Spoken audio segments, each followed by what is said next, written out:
You had public hearings at your meetings yesterday. You've been having them with great consistency for months and months now. But yesterday you must have been a little bit different because you filled the gallery with people. And a couple of those public hearings, people lined up to say, no, no, no. That's different, isn't it? Yes, that happens occasionally, but we talked about that yesterday as a group when the crowd filed in, and it's all part of the process. And the public hearings are exactly what they are, a chance for the public to have their say and air their views and all of that, and for council to listen to what they have to say and gather facts and get clarity on and clarification on various points.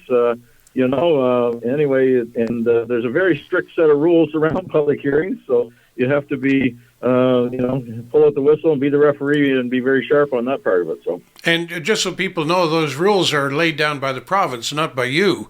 And your hands are tied too, so you have to keep the decorum for sure. But you're right; the people are given a chance to voice their opinions for or against. Sadly, most often the place is empty, nobody's there to say a word, but the minute people are against it, they show up in force, and yesterday was a good example of that.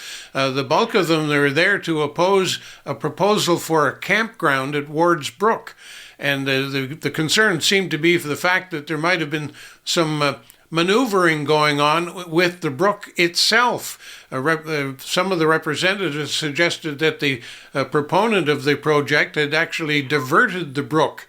And they're saying that nature will take its course and go right back to whence it came.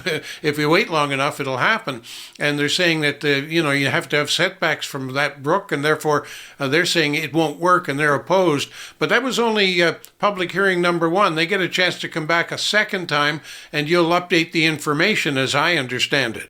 Yeah, what happens, we only have one public hearing per item there, but what will take place before it comes back to council for the next reading, any information that came out of that or anything that was different from what had already been submitted or any late submissions or anything along that line that comes before the next council session on it will all be gathered up by staff and put in the final report that comes to council before a decision is made. So.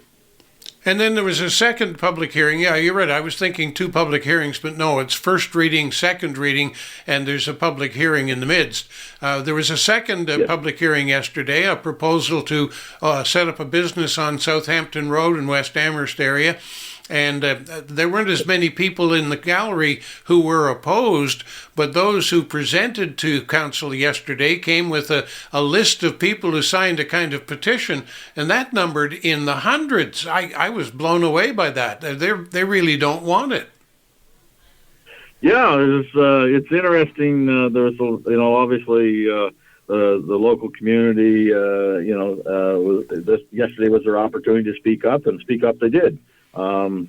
So all of that will be part of the process going forward, and the council will certainly will look at all of that information and all of the stuff that was presented yesterday by both the proponent and then the concerned citizens, and before making a decision. But you know what, as a council, they quite often you get sitting in a spot on these public hearings where nobody shows up, and you're sitting there going, okay, does nobody care, or did they not notice, or, is this something that's, just really good for the community and nobody wants to oppose it or whatever. And, when people show up and have their say, whether it's for or against something during a public hearing, it really does help council gather a lot more facts, a lot more information, and make it makes it actually much better in the decision-making process to have people involved.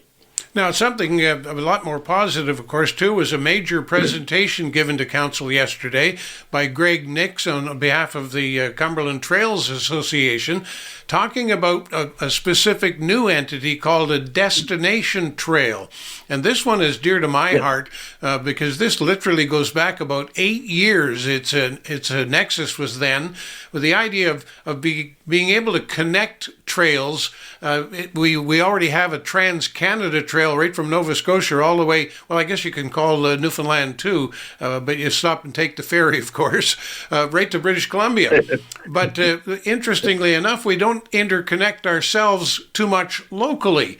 The trail system going through Oxford is phenomenal. It's a key link in the Trans-Canada Trail. But then there's some wonderful trails all the way from Pictou County into Cape Breton and so on. And there's an effort to try and link them and also open the door to let people come off those trails on their all-terrain vehicles and skip into town or skip into the nearest opportunity, to, say, for groceries or a restaurant or a motel or whatever it might be. And I've been pushing this for a long time because they have really capitalized on this with a very sophisticated trail system in New Brunswick, which connects nicely with Quebec. And those two provinces have been at it for decades, capturing millions and millions of tourist dollars that we haven't been able to capture. And the presentation yesterday seemed to be well received by your council. Hard not to say good things when you realize that the Trails Association local spends about $200,000 a year on average on building it up and maintaining those trails. It's really a spectacular key to the county. Yes, absolutely. Yesterday was an interesting thing. Certainly, Greg Nix is one of the is an outstanding and not only just an outstanding individual, but he's an outstanding promoter of the trail system. He's an outstanding worker, and probably one of the most respected people in the whole province when it comes to these types of things and building trails and maintaining them and all of that. One of the things that was really interesting yesterday was that the destination trail concept is trails that this trail has to be in excess of 100 kilometers. Right now, I think the one yesterday they're proposing is 112 kilometers.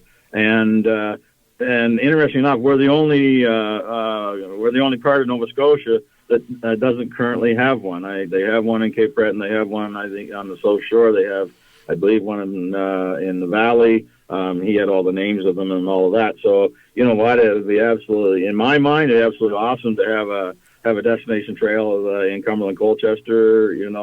Pictou, like in this northern zone, right? So the other thing that we're working on too is that the trail connectivity system. With the recent work that Duxon and Canada has done on the Mississauga Marsh, opening up the trail to New Brunswick, has identified a need to finish a section of trail from the Middle Road in Fort Lawrence down to the Eddy Road and then into town. That's certainly very much on our radar. We had a little conversation with Mr. Nix yesterday about extending the walking trails in Amherst both into the county and connecting it back in a loop around to the marshlands on the lower side of town. We had a conversation about that. We are in talks all the time about ATV and off-road vehicle access right into our towns and villages right across the county is something that I really, really want to see happen. I think, I agree with you, Bill. It's a huge economic driver and getting bigger every day. So this is all stuff that I think council, yesterday and going forward is very receptive to getting to work very quickly on some of these projects. So.